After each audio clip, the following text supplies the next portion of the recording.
Key, and I'm the pastor of Bridge Church in Santa Rosa, which is the church that Janet has attended up until her transplant. The new church just started last year, and she also lived next door to Janet and Larry for, as he moved in a couple of years ago, however long that was. So anyway, that's who I am here, and I just want to thank all of you on behalf of the family for coming, and Larry and Katie, Michelle, and Emily, and the rest of the family. Thank you for coming today as we celebrate the life of Janet. And I also want to thank Pastor Doug here at the Lions Church in Napa for hosting. So appreciate that.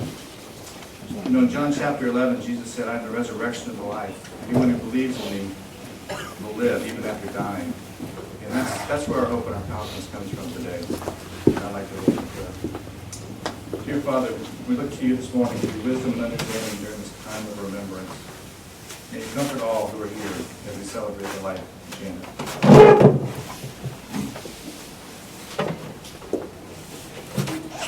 Janet Lynn Agnew, 54, was born on May 26, 1960, to Eleanor Lamantia and Howard Freeman Jr. in Orleans, New York. She passed away on October 29, 2014 in Palo Alto, California. Janet was a 1978 Finnish high school graduate.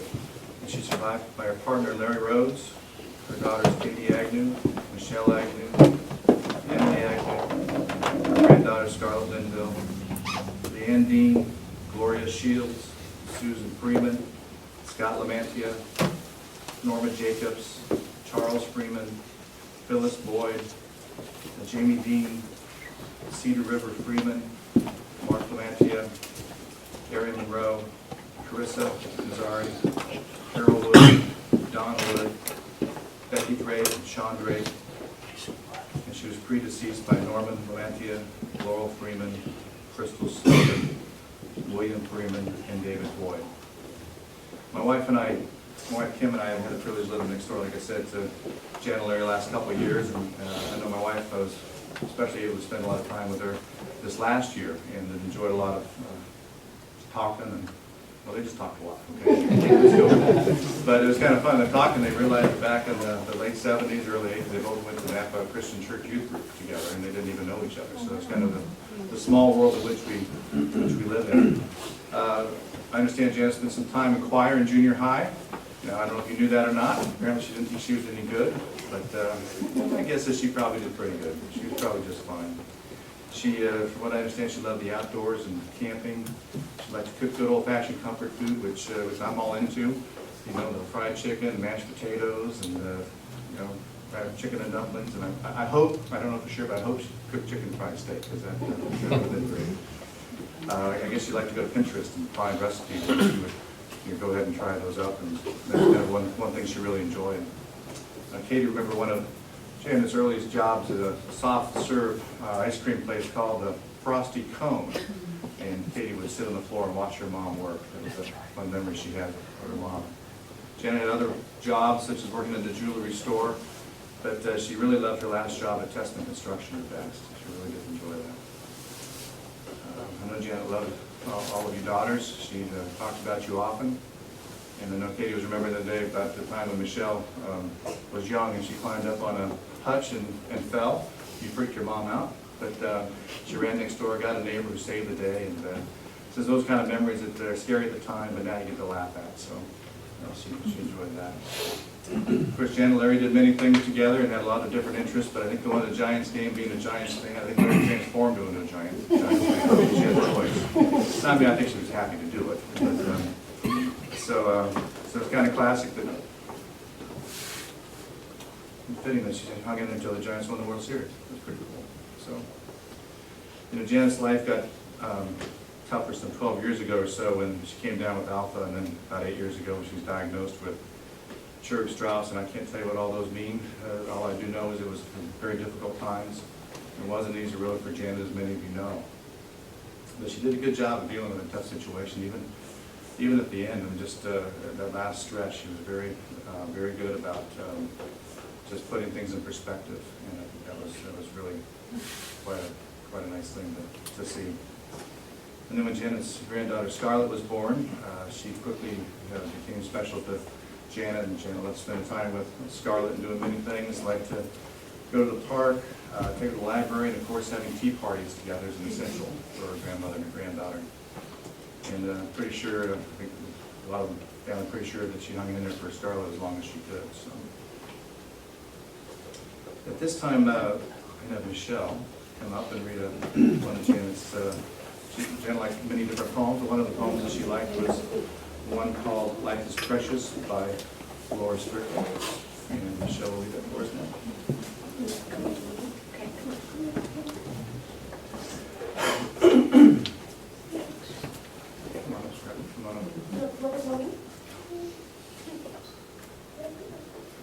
You don't have to talk.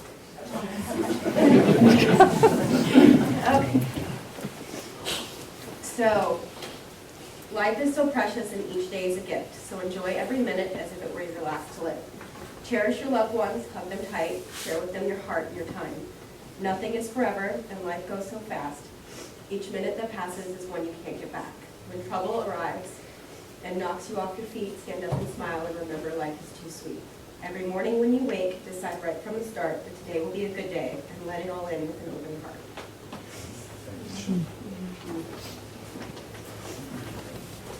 At this time, we're going to have a chance for you guys to share, and we're going to start off with Leanne. And you can probably just stand up where you're at, because I think with in general, I've been up to Leanne. Anybody else can share because we're kind of tight, and there's no microphones anyway, so just talk loud. So Leanne, why don't you go ahead and share, and then, like I say, feel free afterwards just to stand up where you are and share some memories, and after a little bit, then we'll see watch a slideshow. Sure. Okay. All right, well, I'm Janet's sister, Leanne, and she's from a family. She has 3 sisters. We're all 2 years apart, so she was the youngest. So our sisters went like 2 years apart, 2, 2, 2, and then 3. And so, again, we grew up in Franklin, New York, small town, 2,000 people. So we have, a lot of our, original family and back coast, our uncle and aunts and cousins that we lived with. And then when Janet was 10, 1970, we moved with my mom and her new husband, Scott Lamentia's father, to California. So that's how we ended up being here. So there are a lot of relatives that she didn't really have contact with back east for a long time until we kind of hooked up on Facebook. And so there's a few people. I'm just going to read a short thing because they would have loved to be here for the service, but because of being way on the East Coast, that they couldn't do that. So I want to read something from her Uncle Charlie. And he says, when I think of Janet, what comes to mind is a happy little girl, long-haired girl that Jackie and I took to Chuck Wagon restaurant when she was about 5. She always had a positive outlook when you talked to her. She looked on the bright side of things and always kept us informed of her sister's phone numbers and addresses. I was so glad when she and Larry came for a visit for at last to see her and her wonderful family. I will miss her greatly. So that's from our Uncle Charlie. And then one of her other cousins, this describes her childhood just a little bit. This says, I will always remember Janet with her long braids and all the fun times we had at Grandma and Grandma Freeman's house, sledding down the hill in the pasture, fishing in the pond, riding the go-kart, archery at the school during summer, swimming in the creek across the road, Sunday school at church, especially at Christmas when we got the French cream candy. And who could forget the pony rides? I love you to the moon and back. In 1970, we were separated by circumstances not of our own choosing. We were very close and saw each other about every week growing up. When we were separated my heart had an empty hole. I never forgot any of you, my Freeman cousins. I'm so thankful that God orchestrated our reunion on Facebook that opened the door to Janet bringing Larry and the girls to New York to reunite, and later Leanne and Jamie. Once again, life was good and complete. I'm also thankful that my son and wife lived close by Janet at the time a couple years ago, and we were able to visit them. My granddaughter and I were able to meet up with Janet and Jamie and do some sightseeing. We also met up for breakfast the next day before Janet and Jamie had to go back home. I will always treasure that time because it was the last time I saw her face to face. The 40-plus years we were apart vanished, and we picked up right where we left off. We were able to talk and chat about, and share photos on Facebook. She has kept me up to date on her health battles. I miss her terribly, and heaven is sweeter today. She was much too young to go, but God must have needed her with him. What a reunion she must have had. You cousins and I will see you again when God calls home. Calls you home. And then her other stepsister, Gloria, she was also very close to Gloria, and she helped Janet in the last part when she first had her liver transplant done. She came out from Alabama and took care of her for like a month straight. So she just kind of had some just memories she wrote down that it says, I remember, it says, Janet in my memories, the family glue. Number 1, Janet won the battle of the young aunties. Baby Marquis said her name first. I called her Auntie Janny or Janet Lynn. Ellie called her that a lot. That was my mother. She sang, rise and shine and give God the glory, glory. And wake all the kids up. She loved to rub baby ears. At her graduation birthday party, we drank skip and go nakeds and run through her in the pool. She was very graceful and thoughtful and kind. Janet and Jack had Ron and my furniture for about a year. I guess the closest to Katie's actual birth date as her baby shower. She brought me coffee. Excuse me. She brought me coffee in my tent when we were camping. We were Sarong sisters, Janet, Lynn, Sue, and myself. This was on a camping trip we took in 2007. I have lots of memories in Janet in my memories, and I'm so grateful she was part of my life and is part of who I am. 11, being the intuitive number, I remember, and she constantly reminds me, I remember that she is still here with me, and she will always be Janet in my heart.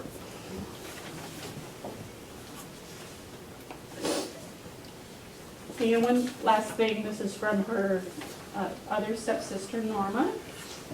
And she says, love you, XOXO. I'm starting this communication with the words you use so often on Facebook.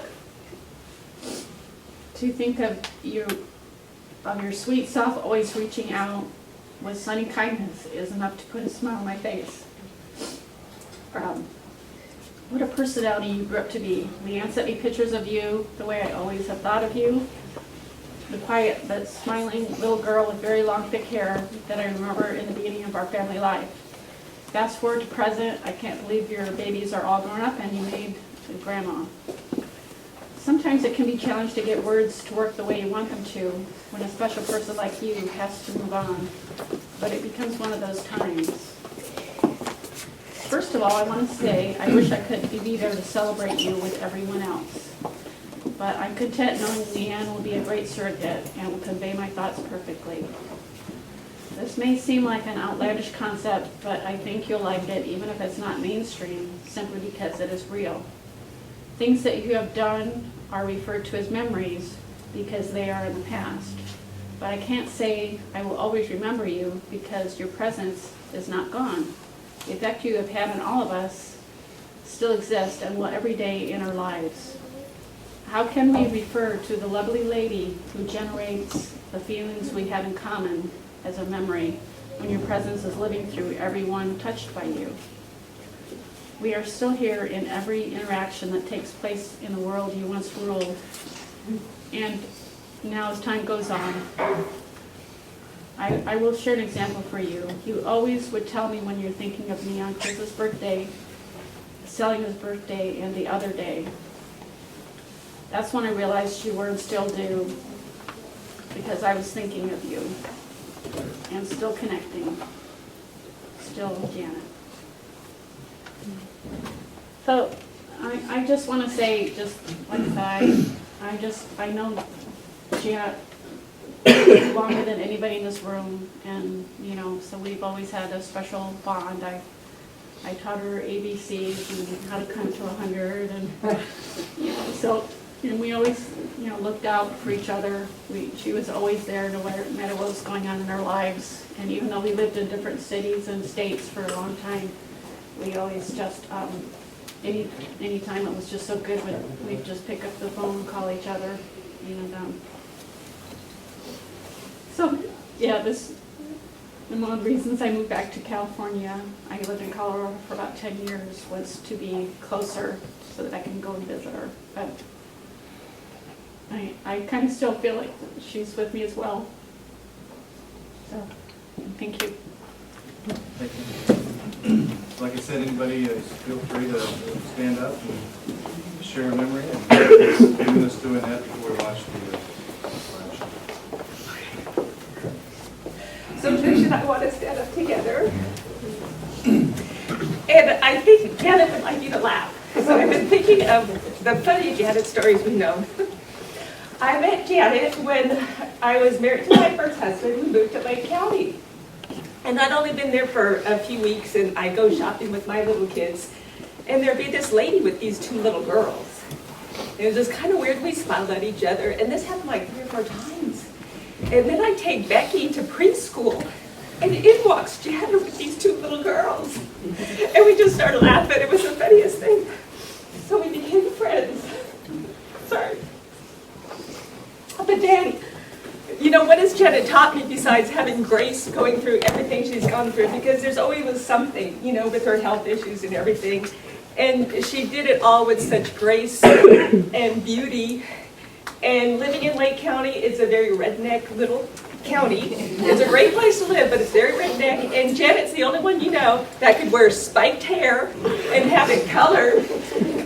And she looked great. And nobody thought anything weird about her. It just fit Janet perfectly. She did teach my kids how to color their hair using Kool-Aid. And that was the fun thing, because Janet was always fun to be with and fun to be with the kids. We spent a lot of time at the lake just counting all the heads, because we'd have, you know, she had 3, I had 2, and then we had a couple other friends who just count heads all day. She didn't mind the kids getting dirty. Oh, half the time they took off their clothes to go skinny dipping when they were little.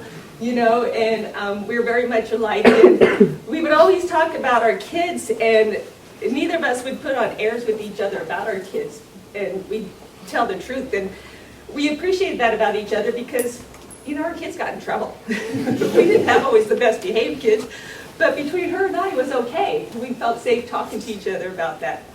And so that was really special about Janet. And, you know, she moved away, I moved away, but we've kept in contact all through these years and would visit each other and everything. And she was just a special person. And with as many times as I moved and she moved and different marriages and everything, we still managed to keep in contact. And, oh, shoot, we knew this day was coming. But damn it, we just didn't want it quite so soon. But I know she loved her girls, and thank goodness for Scarlett, because I know Scarlett's kept her longer, which is so wonderful. Michelle, we're so thankful you moved back. Thank you so much. And just thank you, everybody, for coming. I met Janet at St. John Roofing and met the girls and headed off as friends. We'd go consignment shopping. We'd hang out. We'd go to concerts. Couple stories is Janet went to New York to visit her family, and she goes, "Oh, I'm going to take my mom a few ashes and scatter them." And she calls me in hysterics, and I go, "What's wrong?" She says, "Well, I forgot Mom in my purse." And she traveled through Canada with me and New York, flew home with me, and she's still sitting in my purse. And I go, "Oh, Janet." And she's like, "I forgot to scatter the ashes." That's one story. The other one was Michelle and Katie were fighting when they were younger. And they were calling their mom, and she said, "Call somebody who cares." I turn on my phone from work, and I've got caller ID, I got Michelle on one line, and I got Katie beeping through another one, and I'm like, "Oh dear God, what is going on?" So I talked to both of them, get it done. Janet calls me in hysterics again, because I told them to call somebody who cared. Thanks, Janet. What was the last one is my father was having surgery, and he hands my mother an 800 number for a crematory. And Janet goes, oh, And she looks at my dad and goes, you have a son who's a redneck. My man owns a door company. We can just build a bonfire and fry you up on the lawn. And he went up. We went to many concerts together. She was a great friend and like a sister. And I will miss her terribly. And I met Carol through her. And she was my daughter's fairy godmother, huh? So, we will miss her.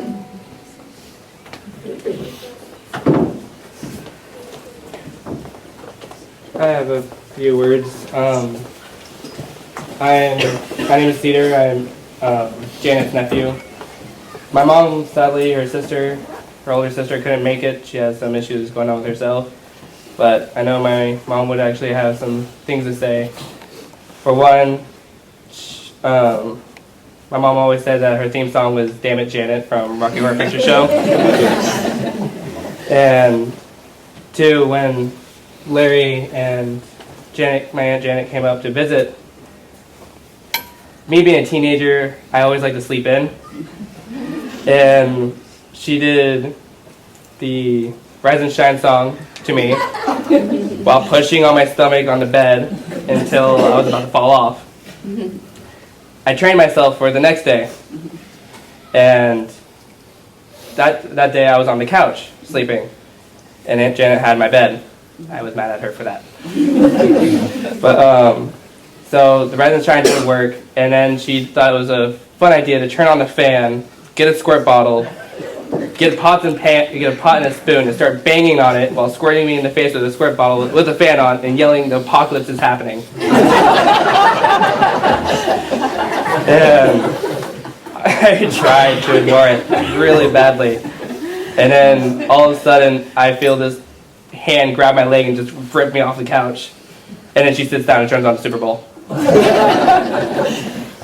And it was always fun. My mom would also wanted me to say that never trust Aunt Janet to babysit your child the first day. Because my mom being a vegetarian at the time, she wanted me to be a vegetarian. She wouldn't feed me meat or anything when I was little. First day my aunt had me for babysitting while my mom was at work, she gave me a hot dog. First thing I ever had. And I went home and started asking my mom for a hot dog, and my mom called her sister up and says, "What the heck? You gave my son a hot dog, you ruined him." I like hot dogs now. But I always will remember the times when we actually did go camping, and I would be in the RV, and my mom being a hippie and Aunt Janet loving to go camping in a tent. They told me that you never really went camping before.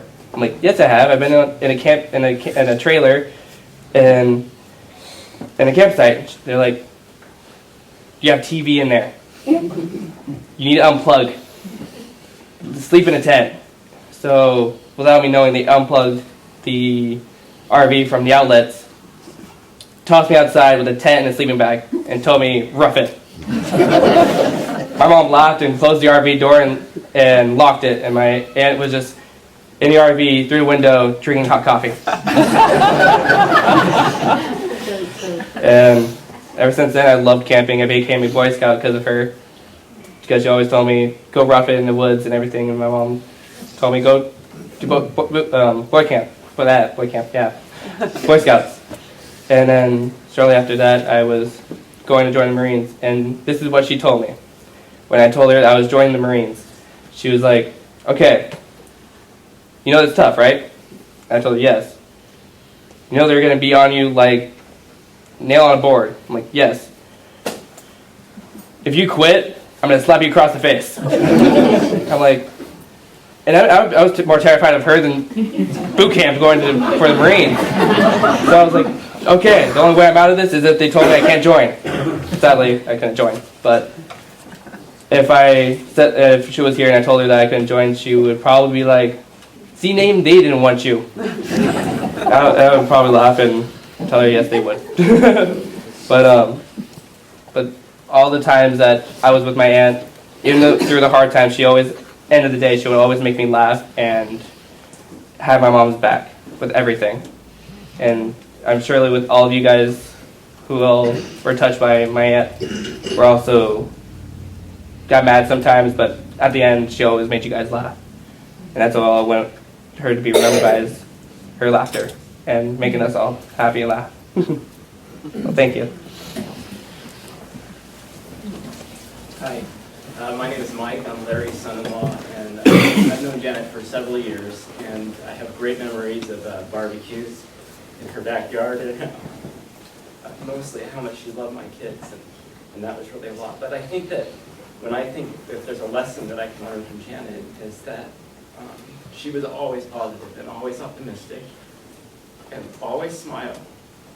And I think that she understood something that we should all understand, which is you can't necessarily choose your circumstances, but you can choose how your worldview and your outlook towards those circumstances and the attitude that you have toward those circumstances. And I think that's the thing that I have. Anyways, that's all I have. But I very much appreciate the relationship that I have with her. Thank you. I lived down the street from Janet and the girls growing up, and I was there every afternoon after school, and every weekend my 2 nights were spent at their house, and she just let me, and it got to the point where I didn't even knock. I would just walk right in, and she was always so accepting, and like she never thought Michelle and I had a weird relationship, even though like it was a bit weird, and like that's what happened, and like she didn't care that we were up all night or we'd have stupid ideas, and she just let us, and she knew we'd learn our lessons somehow, and like even through the years when going to high school and different things, if we ever grew apart, all it took was Allie Beagle getting out of that house and running down the street to my house in order for me to bring her back, and it was like old times. And I moved away, and I'd been away for about 5 years, and I came back about 3 years ago, and I went over to visit Janet, and it was just like I'd never left. And through her, I know like more than half the people here, and she just always made me feel like family. And if I ever had issues, I could go to her, and she would take us camping. She would let us sleep on the deck and things like that. She was always so happy. Like she didn't even care that Michelle and I used to wake Emily up and draw on her face. she just didn't even care. And I just want to say, as silly as this sounds, I take comfort in the fact that knowing she's now with Allie. So Allie's not running around heaven disrupting all the angels because Janet's there to for it.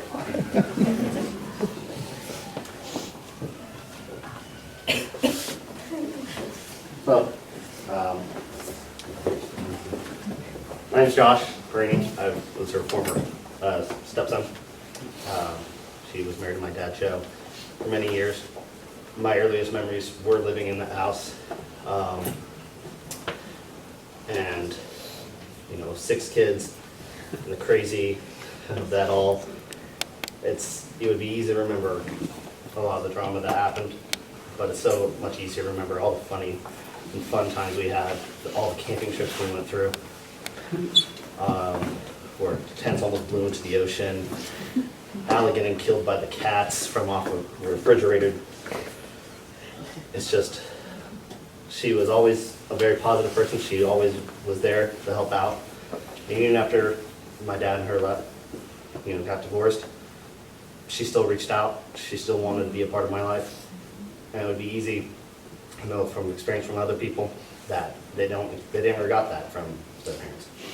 They felt they were just secondary to their siblings. But, Janet treated me like her son. She was my mom. True and true. And, Michelle, Emily, Katie are my sisters just as much as my brother and my other brother and sister. They're no different. And I would never, I don't hear about that very often in this world. And it's just, but that's who Janet was. She was a more amazing person than I knew a lot of people in this world. That's just what I want to say.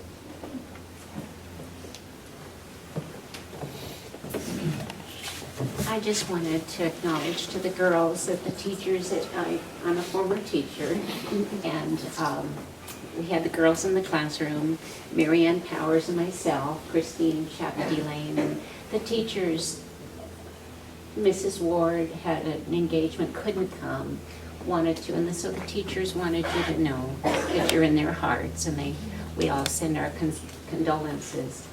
I left a book for the girls, and I often bring it to a memorial service, and it's a collection of letters that were written. Many of you know who Bart Millard and the Christian band Mercy Me is, and they had the fabulous hit I Can Only Imagine. And they received all these letters, and they were how the song ministered to them when they lost a loved one, or ministered to a loved one as they were going through their final days. And it's just amazing letters. And the song is about imagining your loved one's face the first time they saw God's face. And so the CD is in the back of the book. It's no longer in print, but I scour the internet and find boxes of them. So I just wanted to mention that. And then I read a book almost a year ago, and it's a young adult teen book, and it's called Wonder. And for the life of me, I can't remember the name of the author. Something like Palacchio, but it's not her. And it's about a boy. It's fictional, but it could be real. And it's about a boy who had a very deformed face. And in the book it says, imagine what it would look like. The worst you could imagine, well, I'm 10 times worse. And he ran around the neighborhood wearing a Darth Vader helmet because he could be normal. Nobody would see his face, nobody would look at him.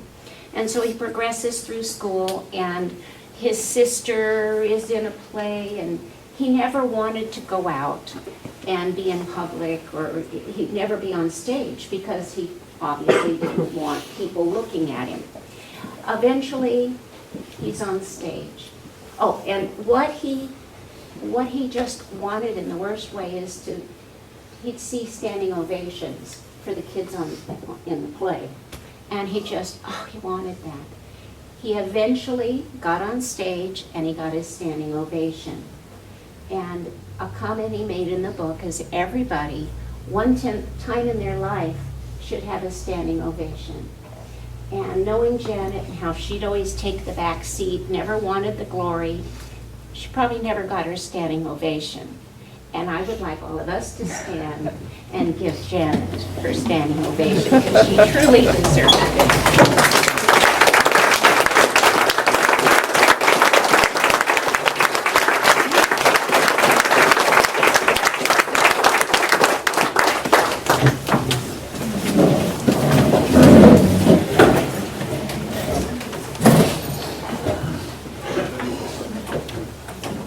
I'm Janet's brother, Scott. We're basically the same age, went through school together. She was sort of on the right side of the tracks and I was on the wrong side. In the same school, the same grade. And I was always a little envious of how well she did in school with her grades and her social life. Nice thing is she never criticized me for being on the wrong side of the track. It's a very comforting thought as I went through life. After high school, we kind of didn't communicate real well for many years. Whenever I could, I would come down and visit her kids, and I was just amazed at how much she had on her plate. Way more than I was doing with her social life and her family, all the children around her. And she appeared to be like her mom, but even more so, just a nurturing person. We got acquainted again later, and not long ago.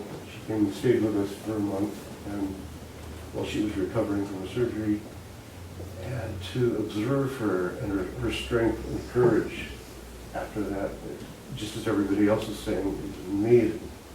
I mean, you would never think there was anything going to happen. wrong or bad. Everything was looking good all the time. She was just an incredibly strong person. I have to take my hat off to her. I'm glad to have her as my sister. I was our next door neighbors for the last 2 years, and I wish I was a sister to her. I wish I would have known her longer, because in this room, there's just so many rich memories, and I only hope to grow up to be like her. We're the same age, but she's enriched my life in a short amount of time. She's shown me how to live life fully, and playing with her granddaughter out in the rain when she was really sick.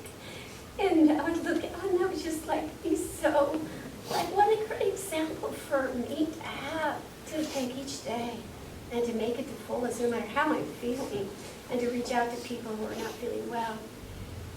In the midst of her storm, we got notice that my daughter has a heart condition, and she didn't think about herself.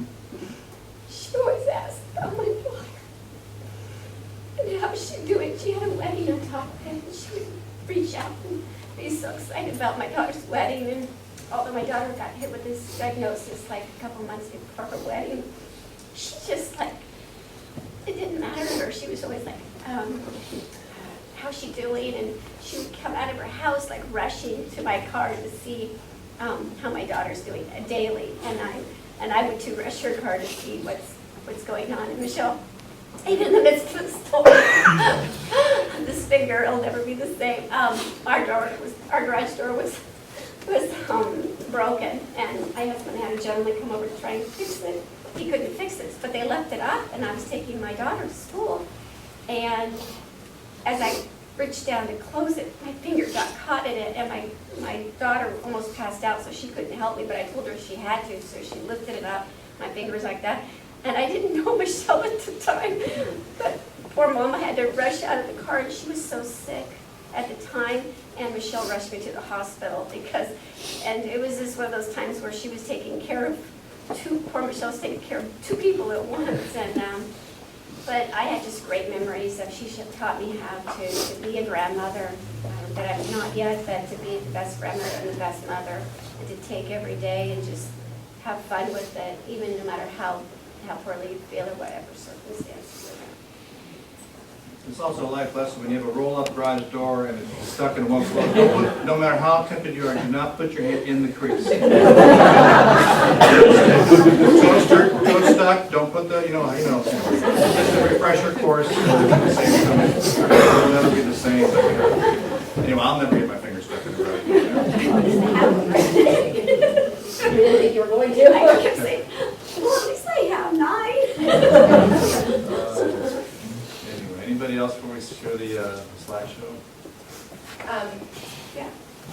I just wanted to thank everybody that came and helped and was there for my mom.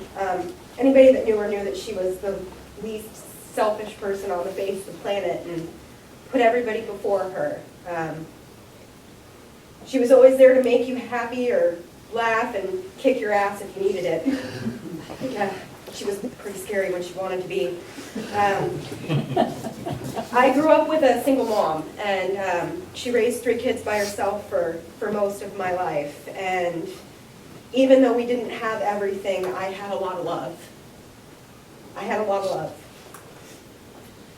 And a lot of fun. Anybody that thinks camping out on a deck isn't fun when there's raccoons running around, you're sorely mistaken. It was the best time ever. Whipped cream fights, fruit bats in the attic, and her making really weird things out of whatever she had in the fridge, but most of the time it tasted pretty good. I was really lucky to have a really great mom for 27 years of my life, and a lot of people don't get that. And even when she was sick, she always worried about everybody else besides herself. And she taught us all how to be really strong people, and I hope that I could be half the mom that she was. So, thank you for all coming. It's fun to see Janet and remember some of those pictures. Of course, most of you remember more than I do, but And it was nice fitting at the end of the hospital and waving goodbye. Pretty fitting. I'm going to read from the book of the Bible, book of John, chapter 14, verses 1 through 6. Where Jesus says, "Do not let your hearts be troubled. Trust in God and trust also in me. There's more than enough room in my Father's home. If this were not so, would I have told you that I'm going to go prepare a place for you? When everything is ready, I will come to get you, so that you will always be with me where I am, and you will know the way to where I'm going." "No, we don't know, Lord," Thomas said. "We have no idea where you're going. How can we know the way?" Jesus told him, "I am the way, the truth, and the life. And no one can come to the Father except through me." So you see, when we put our trust in Jesus, we have the assuredness of spending eternity with Him in heaven. And that's what Janet did. She put her trust in Jesus, and that's where she is today, with Jesus in heaven. And that's where we'll be reunited. Put our trust in Jesus with her and Jesus in heaven someday, and He calls us home when it's our turn. I think there's a big celebration going on for Janet. Nothing personal, but a lot bigger than this. She's probably got them all up, and she's probably wearing purple wigs and all kinds of good stuff. For us up behind, she gave us 54 years of memory. There's some of you 54 years, and us along the way, however many years we knew her. So I just challenge you to take the time, enjoy the memories, celebrate her life and what she meant to you. And obviously she meant a lot, or you wouldn't be here today. And obviously it's difficult because there's this physical separation that happens when someone dies. But again, our hope is in being reunited with Janet someday. So that's where we want to focus our hope in that. And just looking forward to being reunited with Janet and others who have gone before us. So I'd like to just close in prayer, and then we'll have a reception time afterwards. Dear Father, we're so thankful for Janet, the wonderful person that you made her. We rejoice that she knew you as her Lord and Savior and is in your presence at this very moment. Just help us here to make the difficult transition of being separated, Father. And just pray that we would always look to you for our strength and guidance. And just want to ask this in your name, and just thank you for the time we have to get together and share about Janet and the continued fellowship that will happen after this. In your name we ask it. Amen.